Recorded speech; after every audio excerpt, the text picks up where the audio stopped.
Son, that ain't wheat. That's a weed. The whole seed exchange laughed. Grown men set down their coffee to watch a 17-year-old sweep purple grain back into his palm off a tailgate. You just planted your whole family tree in the mud, his neighbor told him. Every bit of it.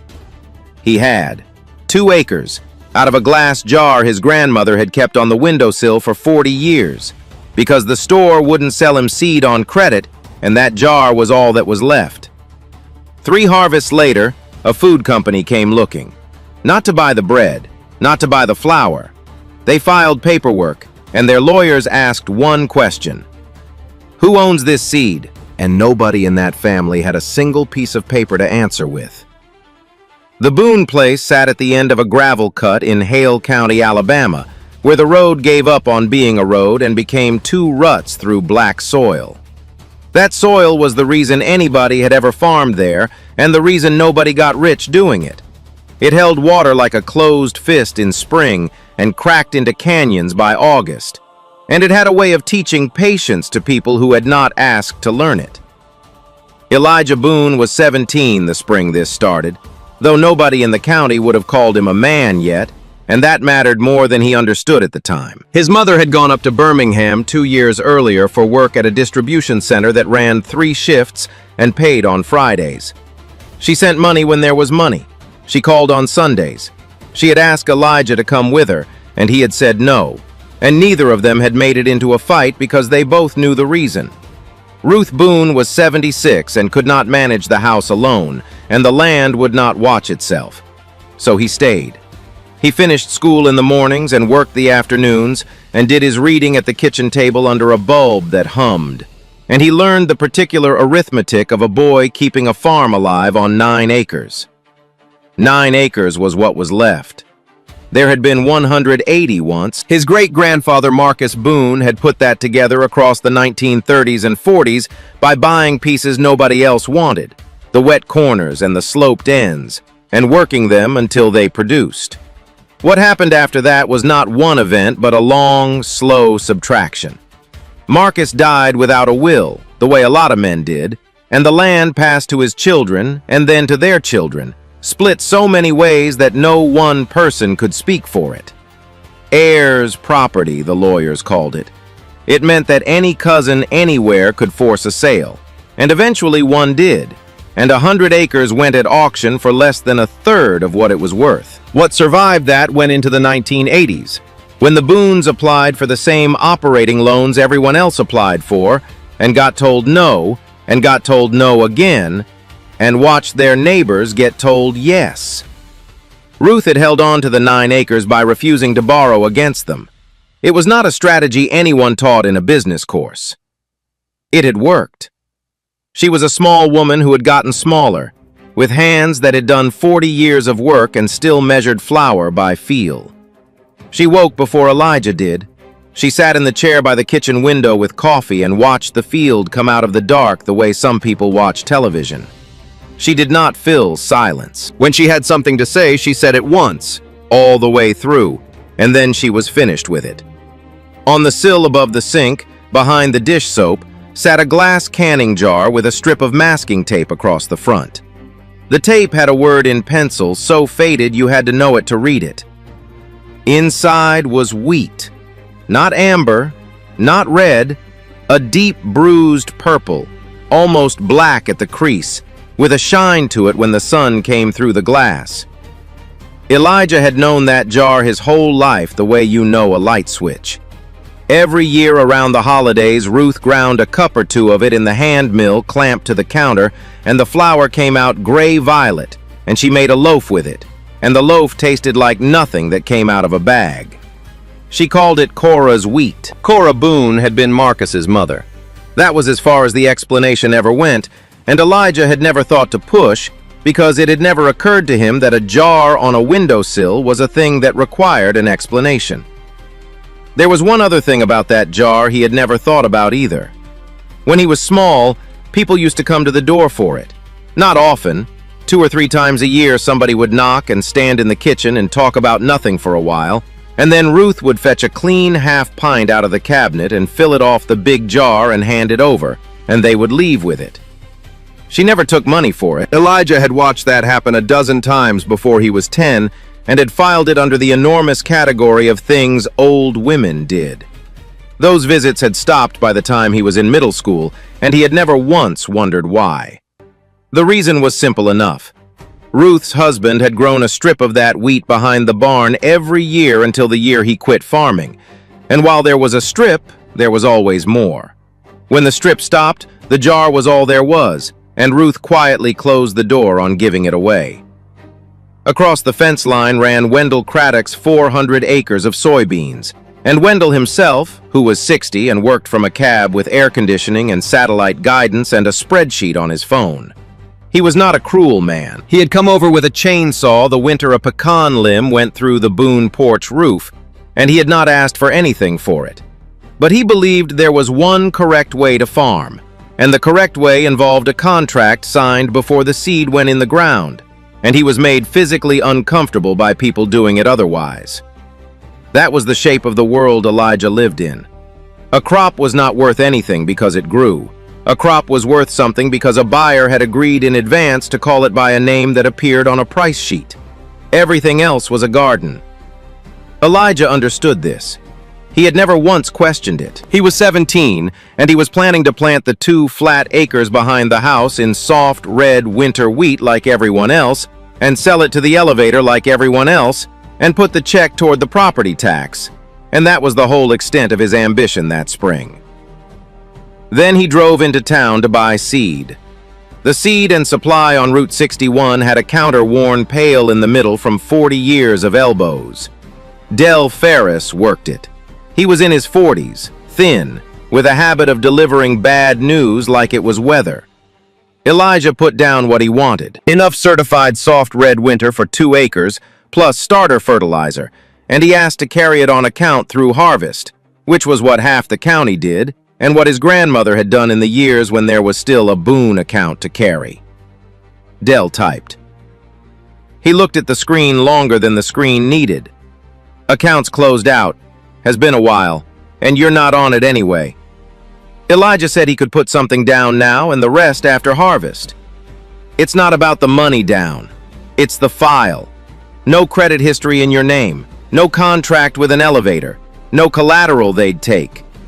You bring me a signed forward contract, we can talk. That's just how the sheet works. Elijah asked what he was supposed to sign a forward contract with if he couldn't get seed to grow the crop the contract would be for. Del turned his hands over.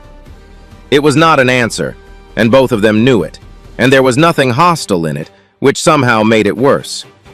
A man at the far end of the counter looked over and then made a point of not looking.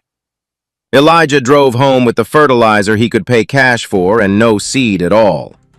He sat in the truck in the yard for a while with the engine off. 2 acres, 6 weeks past the window for anything else worth planting. He had already run the disc over that ground. It lay out behind the house, dark and open and waiting, and there is a particular feeling to prepared ground with nothing to put in it. A feeling like standing in a room you cleaned for company that is not coming. Inside, Ruth was at the window with her coffee gone cold. He told her. He did not make it dramatic. He said the account was closed and the file was empty and there was no seed. She listened all the way to the end, which was her way. Then she looked past him, at the sink, at the sill above it. Elijah followed where she was looking and understood before she said anything. No, ma'am. 2 acres, Ruth said. That's the jar. I know what it is. He got up and took it down. It was heavier than it looked. He set it on the table between them, and it made a sound like a small weight settling. Through the glass, the grain was so dark it read black in the shadow, and purple where the window caught it, and he could see the individual kernels, plump and short, and nothing like the long amber grain in the bins at the co-op. He asked her how long it had been in the family. Ruth said that Cora had grown it, and that Marcus had grown it after her, and that her own husband had grown a strip of it every year until the year he stopped, and that she had been keeping it since. She said it the way you would give directions to a place you had been 100 times. Elijah did the math, and it came out to 4 generations and something over 100 years. And he set his hand flat on the table beside the jar and did not pick it back up. "It's just enough," Ruth said. "I've kept it at just enough for a long while." That was the part he had not thought about. The jar was not a reserve. Once the strip behind the barn stopped, the jar became the entire supply. And it had been the entire supply for longer than he had been alive. He weighed it out on the kitchen scale that night, a cup at a time, because he did not have a better way. It came to a little under 30 pounds. 2 acres of wheat wanted somewhere near 180 pounds of seed at a normal rate, which meant he would be planting thin, at less than a fifth of what any book would tell him. And that was the whole of it. If it came up short, if the stand failed, if a wet May rotted it in the ground, there was no second jar in a closet somewhere.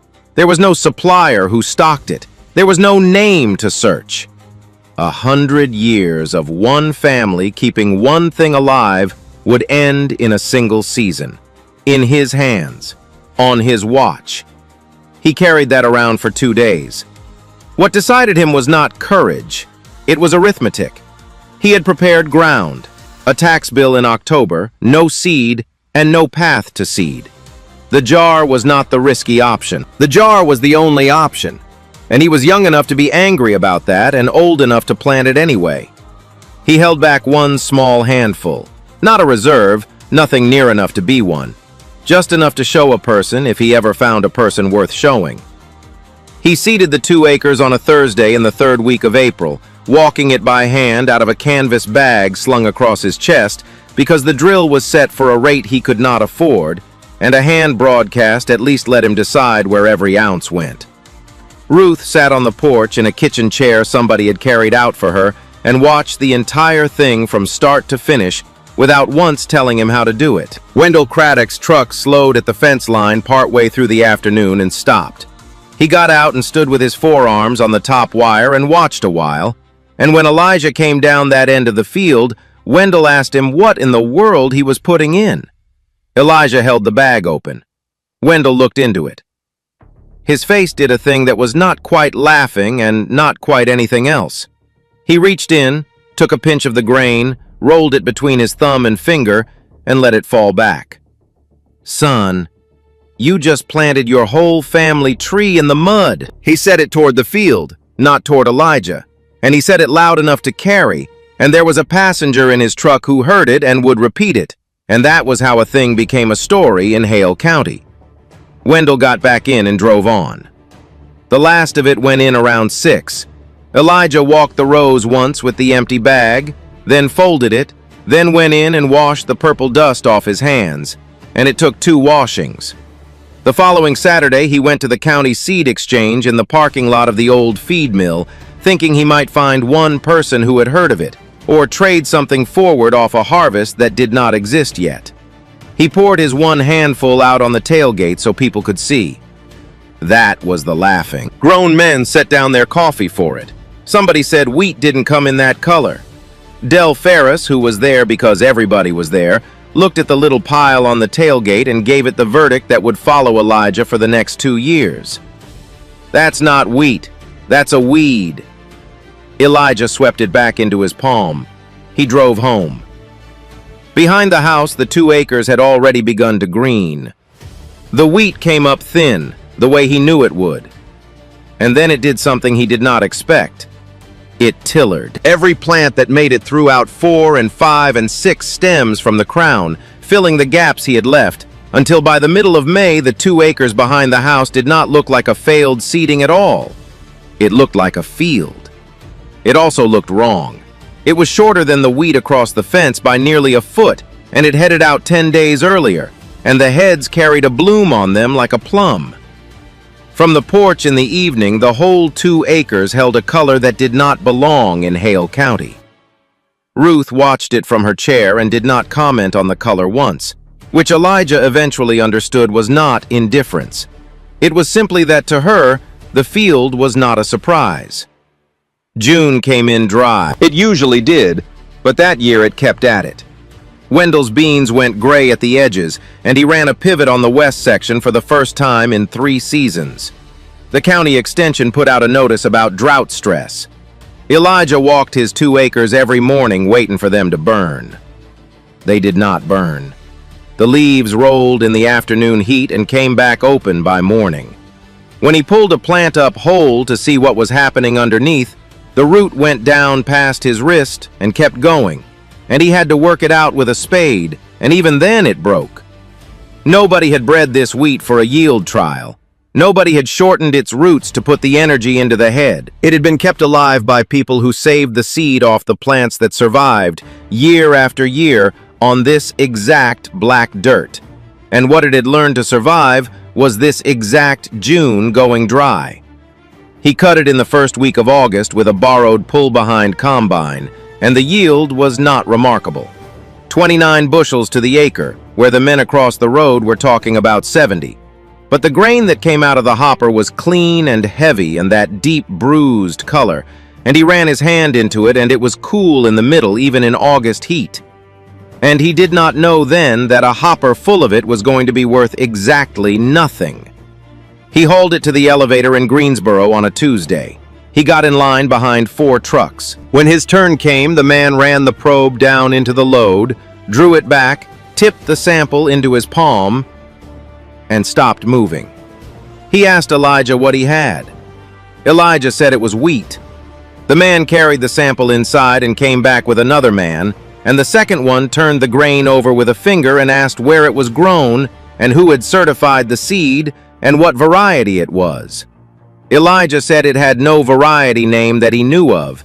He said his family had grown it a long time. The second man was not unpleasant about it.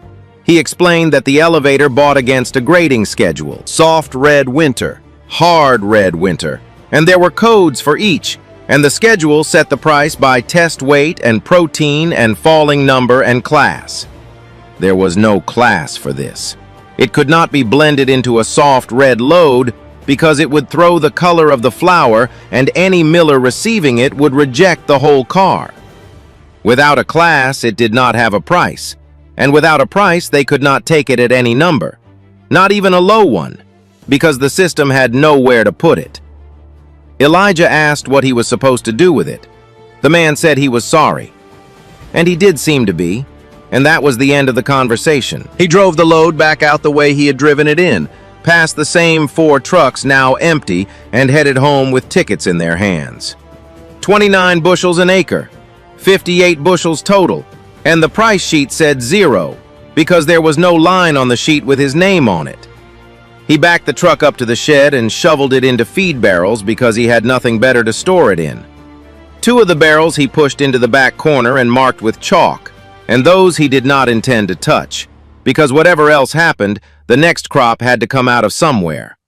When he was done, there were 7 barrels standing in the dark against the wall, and he sat down on the tailgate and put his head in his hands for the first time since April. Ruth was on the porch when he came up.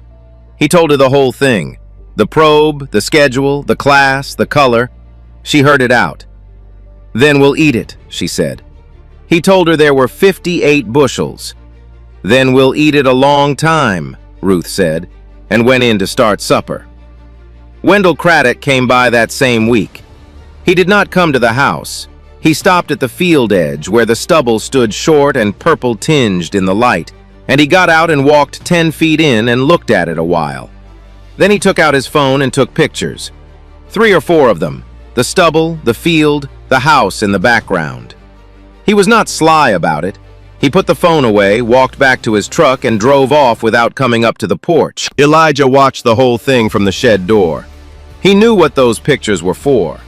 They were for showing men at the co-op counter, for the story that had started on a tailgate at the seed exchange, for the punchline about the boy who planted his family tree in the mud and hauled it home again in the same truck. He was angry about it for about 4 days. He would think about those photographs again years later, and he would think about them very differently. The barrels sat in the shed through August and into September, and every so often Ruth had him bring a coffee can of grain up to the house. The hand mill was an old cast iron thing that clamped to the edge of the counter, and it took real work to turn, and she could not turn it anymore. So she sat at the table and told him when to go slower, and he ground while she watched the flour come down into the bowl. It came out gray-violet, the way it always had at holidays, and the kitchen filled with a smell that was not the smell of the bagged flour from the store. There was something in it like toasted nuts, and something under that like the inside of a fig. She made bread with it the way she had always made bread with it, which meant she did not measure anything and did not explain anything, and the loaf came out of the oven dense and dark and steaming, and the crumb was the color of dusk. Elijah had eaten that bread his entire life, 2 or 3 times a year, and never once thought about it. He thought about it now, because he had 58 bushels of it in the shed and no buyer, and because a person's attention changes when a thing stops being a tradition and becomes an inventory. He asked her why it tasted like that. Ruth said the wheat had never been rubbed down. She said the mills took the color and the oil out of everything so it would keep on a shelf for a year, and what she was doing was grinding the whole seed the day they ate it, and that was all there was to it. She said Cora had done it this way and Marcus had done it this way, and she was too old to learn a new way. Then she said the thing that turned the whole story around, and she said it while scraping the bowl without looking up. Don't sell them the grain. Anybody in this county can sell grain. Sell them what only this house knows how to do with it. He sat with that. He did not do anything for about a week. What he did then was carry 2 loaves into town on a Saturday morning to Delphine Sawyer, who ran a cafe on the square in a building that had been a dry goods store when Marcus Boone was alive. Delphine was somewhere past 50 and had the habit of tasting a thing before she formed an opinion of it, which made her rarer in Hale County than she should have been. She cut a slice and ate it standing at the register with her hip against the drawer. She did not say anything about it.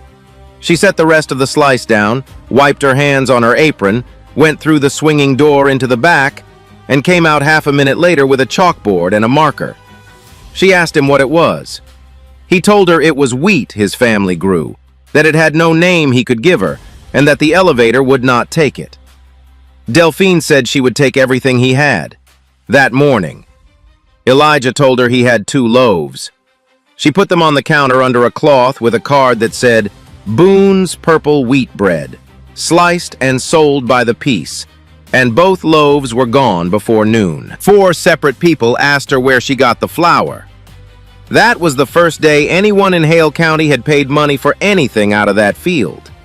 It was also the day Elijah understood the difference between what he had been trying to do since April and what he ought to have been doing. He had been trying to get his grain into a system that had no slot for it. The system was not going to grow a slot. But nobody had to grade a loaf of bread. Nobody had to assign a code to a bag of flour on a table. The moment he stopped asking permission from the price sheet, the entire problem changed shape. He started at the farmer's market on the square the 2nd Saturday in September. He had a folding table, a hand-lettered sign, and a scale he had to borrow. He sold flour in 2-pound bags at $6, ground on the hand mill the night before because he had no other mill, and 4 loaves of bread at $8 each, baked in Ruth's oven from Ruth's method, with Ruth sitting in the kitchen telling him when to stop kneading. He set up at 7. For the first hour, nobody stopped except a woman who asked if the color was natural, and then walked off before he finished answering. The bread went first, a little after 9, when a man bought a loaf, tore the end off it standing right there, and then came back and bought the other 3. The flour lasted until 10:30. By 11, he had an empty table, $104, and 6 people who had asked him to save them something for the following week. He drove home and told Ruth the number. She said that sounded about right, in the voice of a woman who had expected it and had not seen the point of saying so in advance. The last thing that happened that fall happened in October, and Elijah did not recognize its importance for almost a year. A man in a canvas jacket stopped at the table late in the morning and asked a run of questions that were different from the questions everybody else asked. He wanted to know whether the color went all the way through the kernel or sat in the bran. He wanted to know if it had been sprayed. He wanted to know the seeding rate and whether it had lodged in the June wind. Elijah answered what he could and admitted what he could not, and finally asked the man who he was. Nathan Reddick said he taught agronomy at Auburn and had driven down for a soil meeting in Marion and had followed the color across the parking lot from 40 feet away. He asked whether he could buy a bag and run it. Elijah said, "Run it how?" Reddick said he had students who needed something to do and a machine that was sitting idle. Elijah sold him a bag and wrote his name on the back of a market flyer. Reddick called 3 weeks later. He said the anthocyanin content was high enough that he had run it twice because he did not believe the first number. He said the mineral profile was unusual in a way he could not account for. And then he said the part that Elijah wrote down word for word on the back of an envelope, because he could tell while it was being said that it was going to matter. Reddick said he had checked the wheat against every registered variety and every germplasm accession he had access to, and that it did not match any of them. He said that as far as the official record was concerned, this wheat did not exist. Elijah said that his family had been growing it since before his grandmother was born. There was a considering quality to the silence on the other end. Then your family is holding something nobody has written down. You should understand that's not the same as owning it. Elijah did not understand what that meant. Not that night. He thanked the man, hung up, put the envelope in the kitchen drawer where the pens and the rubber bands and the old papers were, and went out to check the barrels in the shed. He planted all 9 acres the next spring out of the 2 chalk-marked barrels in the back corner of the shed, and there was seed left over when he was done. That was what let him do the other thing. The Tollivers lived 1.5 miles down the Marion Road and had known Ruth Boone since before Elijah's mother was born, and when they heard what was behind the house, they came and asked. Ruth told him to fill them a half pint out of the leftover, the way she had done it in the years when there was a strip behind the barn. And Elijah did, and did not think about it. 2 other households asked that same spring. He filled jars for them too. He did not charge anybody, he did not write anything down, and he did not attach a single condition to it, because it had not occurred to him that a person could. What he could not do was farm 9 acres and also do everything else. So the year turned into a long argument with the clock. He was up at 4:30. He ground flour 4 nights a week on the hand mill until his shoulder gave out, and then Delphine Sawyer loaned him a countertop mill that was meant for a kitchen and not for a business, and burned out in 5 months. He finished school that May and did not go anywhere afterward, which surprised nobody and disappointed his mother in a way she was careful never to say out loud. He kept records. That was Ruth's doing indirectly. When he asked her one evening what rate Marcus had seated at, she told him to look in the drawer. He said, "Which drawer?" She said, "The one with the papers in it," and went back to her coffee. He found them under the envelope with Reddick's numbers on it. 3 composition books with soft covers and a bundle of loose sheets, all in a hand that leaned hard to the right. Dates, rainfall, seeding rates in pounds to the acre. He read enough to see that his great-grandfather had been arguing with the same June every year for 30 years. And then he put them back. Because it was 10 at night in the middle of a season and there was flour to grind. But he started his own book that week. Same kind of composition book, bought at the drugstore. He wrote his rows and his dates and what the June wind did. The second harvest came off at 34 bushels to the acre across 9 acres, better than 300 bushels total. And every pound he meant to sell was spoken for before he cut it, because by then, the thing had gotten out. The Greensboro paper ran a piece in July with a photograph of the table on the square. Somebody filmed him tipping a bag of the flour into a bowl, and the video traveled the way those things do. And for 2 weeks, his phone rang from places he had never been. A restaurant in Birmingham wanted a standing order. A woman in Tennessee wanted seed shipped to her and offered him more than seed was worth, and he told her no. Because shipping grain across a state line to a stranger felt like a different animal from filling a jar for a neighbor who had known his grandmother 60 years. He turned people down constantly that summer. He turned down more business than he accepted, and it was not modesty. He had 1 grinder, 1 oven, and 1 grandmother telling him when to stop kneading. He had no milling license. He had no business registration beyond a name on a market application. He had no liability insurance of any kind, and he knew it, and he carried the knowledge around like a stone in his boot, and every week he told himself he would deal with it in the winter. Del Ferris came to the market in August. He did not come to the counter and make a speech about it.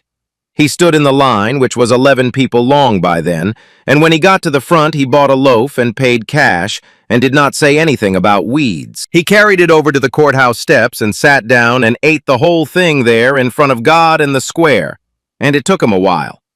Then he balled up the paper, walked back past the table, and gave Elijah one nod and got in his truck. That was all of it. It was enough. The other man came in September. He was somewhere in his 40s, in a pressed shirt with no logo on it, and he stood at the edge of the table until the line cleared, which meant he had watched Elijah work for 20 minutes before he opened his mouth. He did not ask the price of anything. He asked what the yield had been. He asked the germination percentage. He asked whether the seed had been kept pure or grown out beside other wheat. He asked what the stand looked like under drought and whether it had ever been tested for falling number. He asked where the original seed had come from, how long the family had held it, and whether there was any documentation of that. Elijah answered most of it honestly, because it was the first time anyone had asked him questions that treated the wheat as a serious agricultural object rather than a curiosity. And there is a particular pleasure in being taken seriously that can make a person forget to be careful. The man asked whether he could take a sample, a pound of the grain, not the flour. He said he would pay for it. Elijah gave him a pound and did not charge him, because it was a pound. The man left a card on the table, heavy stock, a name, Grant Mercer, and a title with the word development in it, and under that the name of a food company that had a logo everybody in the country would recognize from a grocery store shelf. Elijah put the card in his shirt pocket and served the next customer. He showed it to Ruth that evening at the table. She took it from him and held it out at the distance her eyes needed. She turned it over and looked at the blank back. She read the front again. She held on to it far longer than a card that size required, and something moved across her face that he had not seen there before and could not name. Elijah asked her if she knew the company. Ruth said she knew of them. He said it seemed like a good sign. Somebody like that coming all the way down to a folding table in Hale County. She set the card on the oilcloth and squared it up against the edge of the table, very carefully. The way you set down something you have decided not to touch again. They didn't ask what it tasted like. Then she got up and put the kettle on, and they did not talk about it any further.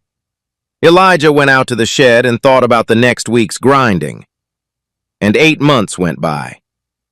The letter came in May, in a flat envelope from a firm in Chicago, addressed to Mr. Elijah Boone. He read it twice standing at the mailbox and did not understand it. Then he read it a third time at the kitchen table, and understood enough of it to feel the floor move. Stripped of its language, it said this: the company had filed for protection on a purple-grained wheat line, described in the application as developed from collected germplasm. The filing had been made the previous November, roughly 2 months after a man in a pressed shirt walked away from a folding table with a pound of grain in his hand. The application was pending.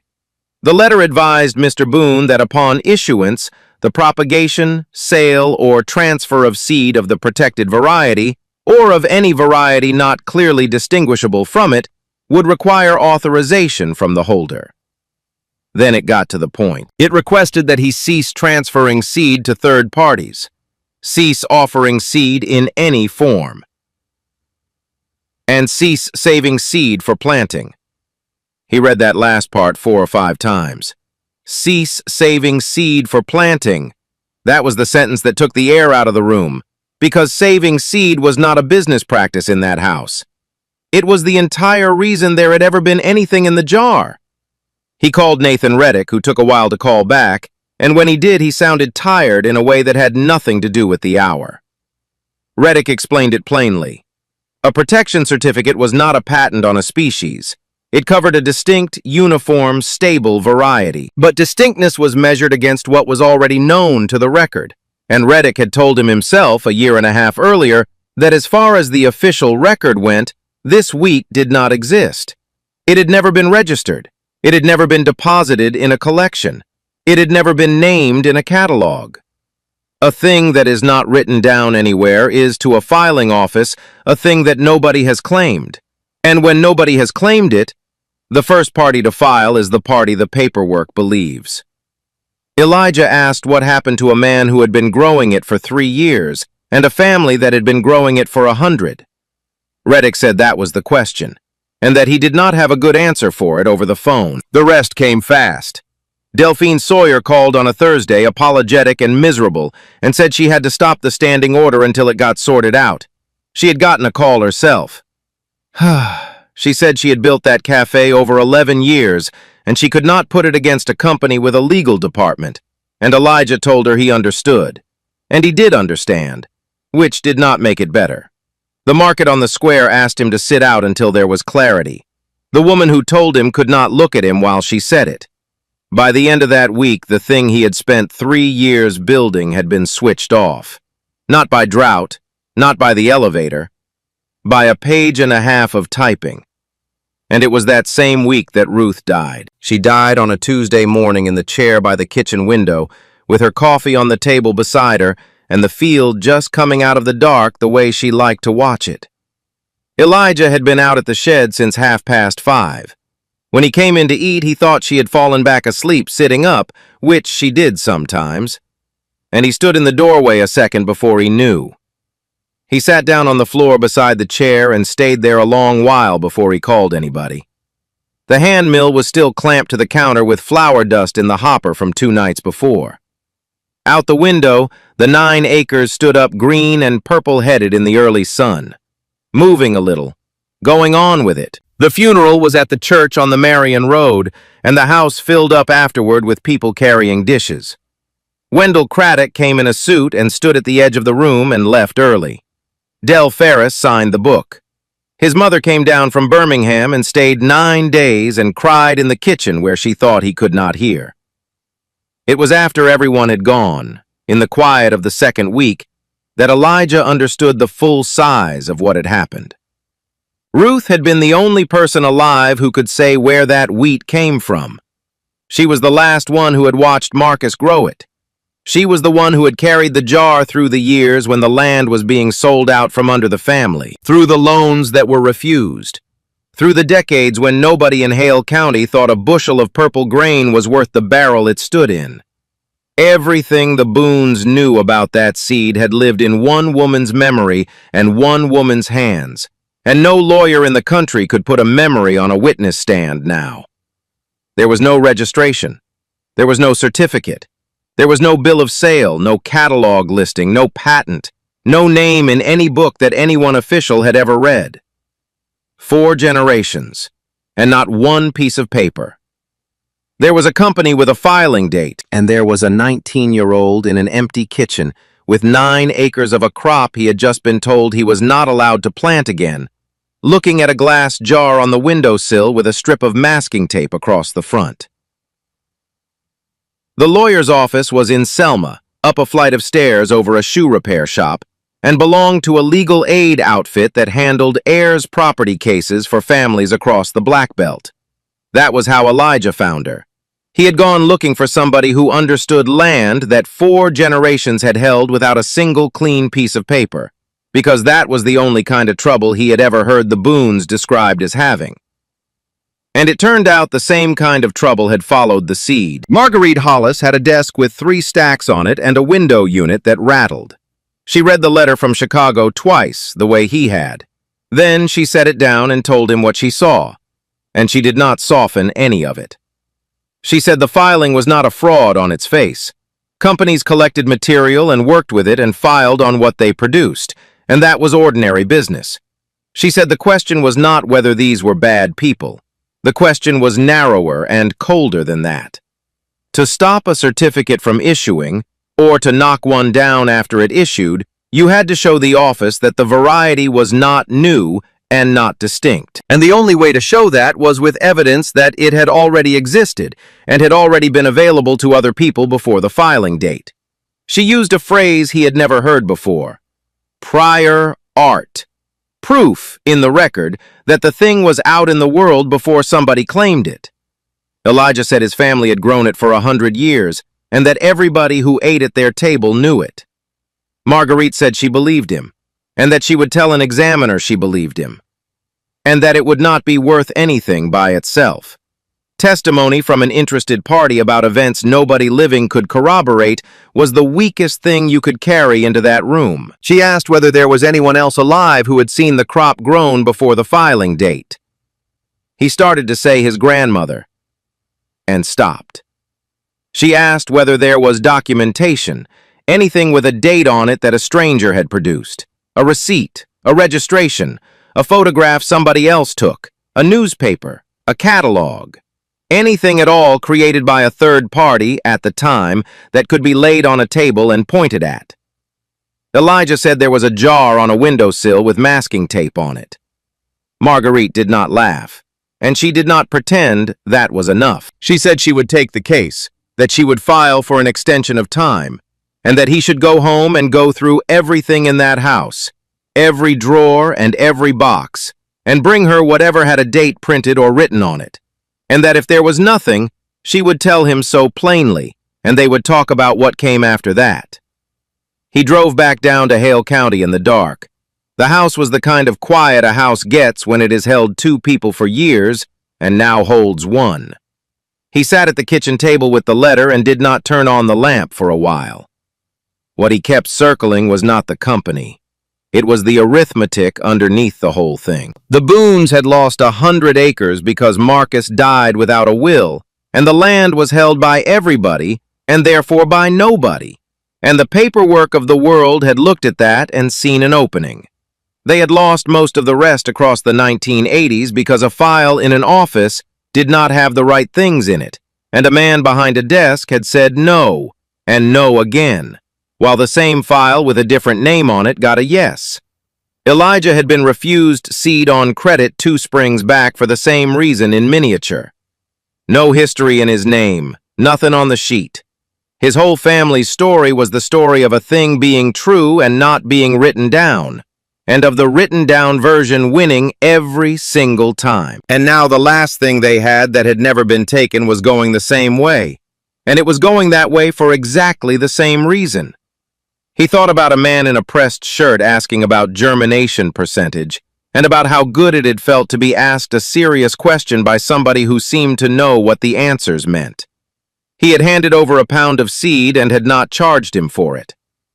He thought about Ruth squaring that card up against the edge of the oilcloth and saying the one thing about it that mattered, and about how he had heard her and had not listened, because she said things once and did not repeat herself, which was the only way she had ever said anything. Around midnight, he got up and started opening drawers. He did it because he did not know what else to do with his hands. He started at the kitchen and worked down the hall, and it was the middle of the night, and he was 19 and had buried his grandmother 11 days earlier, and every drawer in that house had her in it. The drawer with the pens and the rubber bands still had the envelope from Nathan Reddick with the numbers on the back, and under that, the 3 composition books with the soft covers, and the bundle of loose sheets he had put back 2 summers ago because it was 10 at night and there was flour to grind. He carried them to the table and turned on the lamp and opened the top one.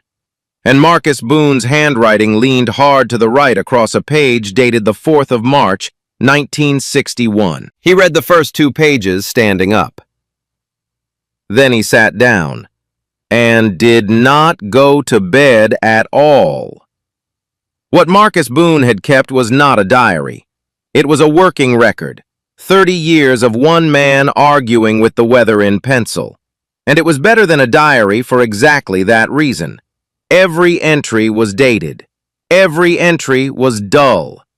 And dullness, Marguerite Hollis would tell him later, is what makes a record believable. Seeding dates, rainfall measured in a coffee can, pounds to the acre, which end of which field went in first and why. And running through all of it, year after year, the crop identified in his great-grandfather's hand by a single phrase that Elijah found on the 2nd page, and then found 60 more times after that. Mama's wheat. There were 3 pages near the back of the second book under that heading, set apart from the field entries. Marcus had written down where it came from. Cora Boone had brought the seed with her when she came into Hale County as a young woman, from a farm in Perry County where her own people had grown it. She had kept it going through the years the family had nothing, and she had given it out. That was the part Elijah read 4 times.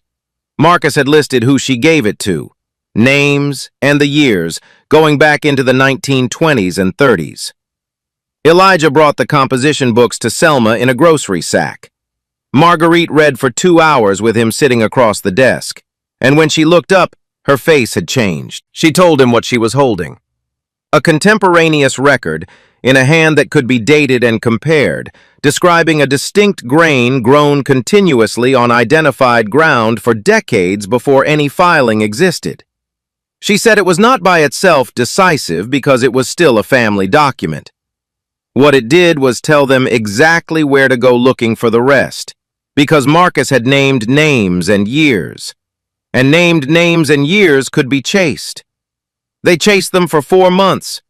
The old Pickens Mill in Marion had closed in 1981, but the County Historical Society had taken 3 filing cabinets of its ledgers when the building was cleared, and the ledgers were still in the basement, in no particular order.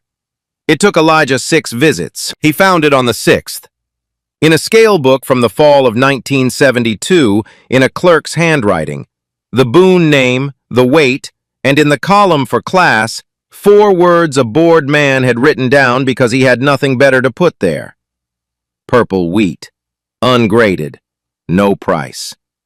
A third party, at the time, with a date.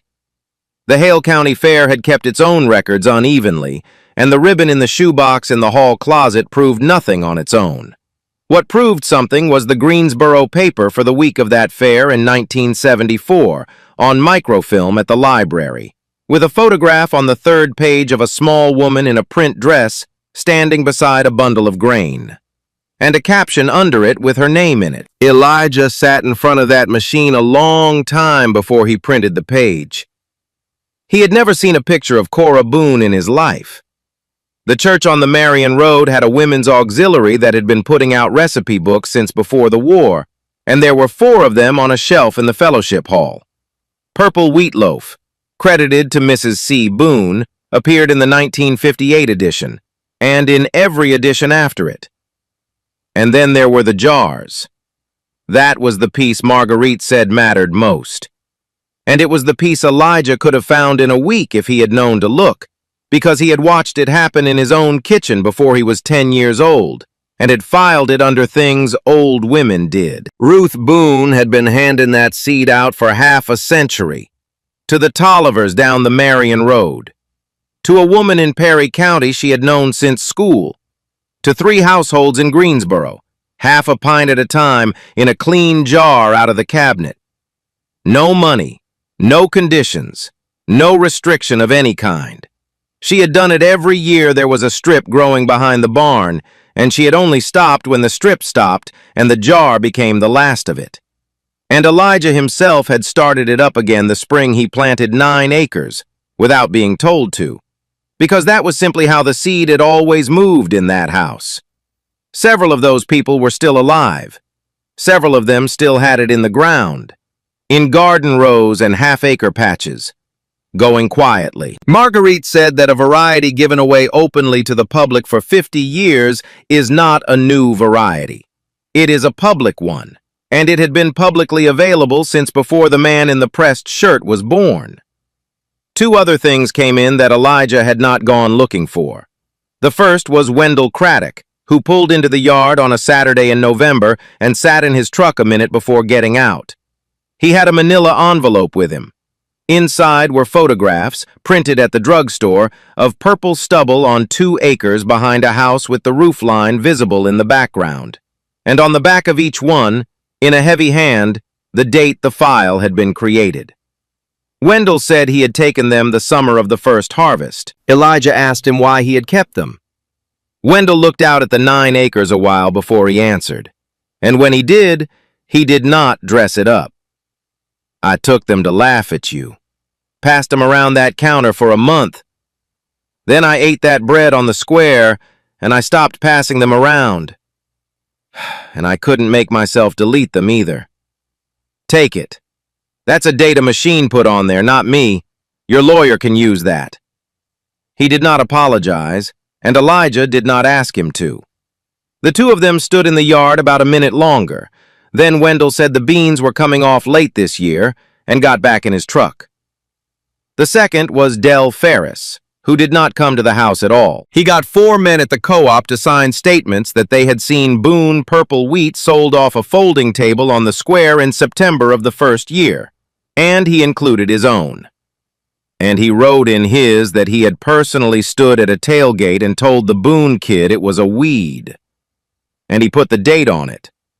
Marguerite said that was the single most useful sentence in the batch, because a hostile witness who remembers being wrong is worth 10 friendly ones. Nathan Reddick sent his lab reports, all of them, with the run dates on the letterhead, 18 months ahead of the filing. Marguerite assembled it into one submission and sent it to Chicago before she sent it anywhere else, which she said was a courtesy and also a tactic. The company withdrew the application in February. There was no hearing and no courtroom and no speech. There was a letter, 3 paragraphs long, that used the word reassessment and did not use the word sorry. And that was the entire ending of the part of it that had frightened him most.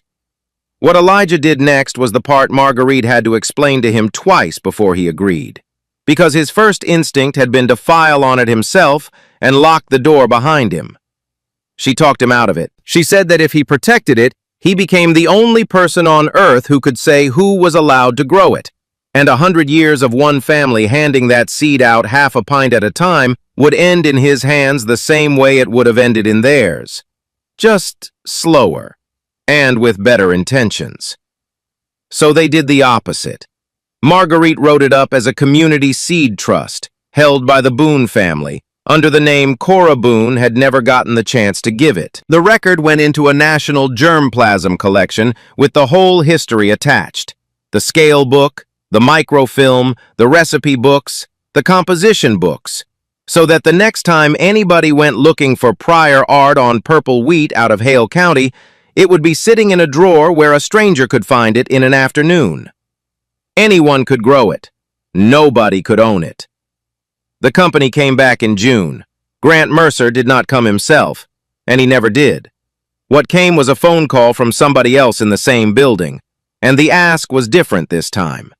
Not seed, flour in volume under a supply agreement, with the family name on the package. Elijah signed a piece of it, not all of it, enough to be worth doing, and small enough that he could walk away from it in a single season if it ever started telling him what to plant. And Marguerite read every line before his pen touched the paper. 3 years on, Elijah Boone was 22, and not rich. What he had was 40 of the acres back. They came in 2 pieces, both of them slow and unromantic. 18 acres of the old Boone ground came loose when a family in Tuscaloosa got tired of paying taxes on land they had never walked, and he had the cash for it because of the flour contract. The other 22 took a year of Marguerite Hollis writing letters to cousins in 4 states, cleaning up a title that had been tangled since 1949. It was the same body of law that had taken the land from Marcus Boone, run backward for once, by somebody who knew how to run it. There was a mill in the shed now, a real one, licensed and inspected, with a stone burr and a dust collector and a permit number on a plate on the wall. He still had the hand mill clamped to the kitchen counter. He did not use it. He did not take it off either. 7 households in the county were growing the wheat by then, from seed he handed out for nothing, which was the arrangement Cora Boone had operated under, and Ruth Boone after her. And Elijah had not improved on it because it had never needed improving. 2 of the 7 were the Tollivers down the Marion Road, who had been growing it off and on from Ruth's jars since the 60s, and had not known until the case that they had been part of a record the whole time. In April, the county looked different from the highway. Soybeans and cotton and corn. And then, in a run of small fields scattered from Greensboro out toward Marion, a color that had no business being there, deep and dark and moving in the wind. The line still formed on the square on Saturday mornings. That was the part people talked about. Not the letter from Chicago, not the company, not the contract. They talked about the fact that if you came at 8, there was bread, and if you came at 11, there was not. Elijah kept the composition books in a box in the front room and his own alongside them. He wrote in them every season, his handwriting under Marcus Boone's in a different pen on the pages where there was still room, and after those ran out, in books of his own. He wrote down the years the color came in strongest and what the June rain did. He wrote down the yield off every field, and he wrote down the name of every household he gave seed to, and the year. The way Marcus had listed the people Cora gave it to, because he understood now what that list had been for, even though the man who made it could not possibly have known. The jar sat back on the windowsill over the sink, full again. Behind the dish soap, where it had always been, he had put a new strip of masking tape under the old one. The old one still said, Cora's Wheat in pencil, so faded you had to know it to read it. The new one in his hand said the same 3 words, and a date. They had asked who owned the seed. That was the whole of it in the end. A company with a legal department and a filing date had asked a question the world is built to answer in their favor. And the answer had turned out to be sitting in a shoebox, a church cookbook, a mill ledger in a basement, and half-pint jars in 7 kitchens across 2 counties. And here is the part worth carrying out of it. Nobody in that family lost anything because they were wrong. They lost it because they were right and never wrote it down. What saved them in the end was not the crop and not the lawyer. It was a tired man in 1961 writing 3 lines in pencil at the end of a long day about a thing so ordinary to him it never occurred to him it needed saying. So write down what your people know, the recipe nobody measures, the method your grandmother does with her hands and cannot explain, the date, the name, the year. Take the picture, keep the receipt. It will feel like fussing over nothing, right up until the day it is the only thing standing between what your family built and somebody else's paperwork. And the other half of it, which Ruth Boone said once and did not repeat. The thing everybody laughs at is not automatically worthless. Sometimes it is just unlisted. If this one landed for you, share it with somebody who's been told that what they've got isn't worth anything. And I'd like to hear from you down in the comments. Tell me where you're watching from, and tell me one thing your family passed down that nobody outside your house knows how to do. A dish, a trick, a way of fixing something. I'll be reading them. That's the whole point.